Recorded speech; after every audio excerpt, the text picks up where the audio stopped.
ලෝක පිළිකා දිනය සැමරෙන්නේ කුමන දිනද? පෙබරවාරි 4.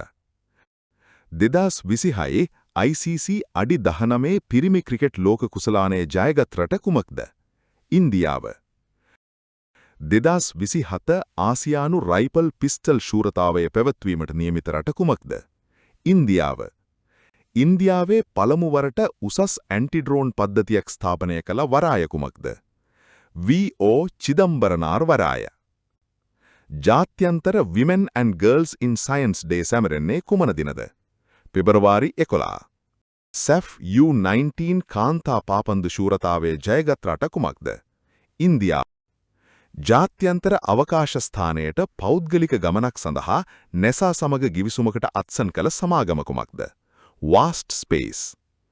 Global South AI Impact Summit 2026 පැවැත් වූ රට කුමක්ද? ඉන්දියාව.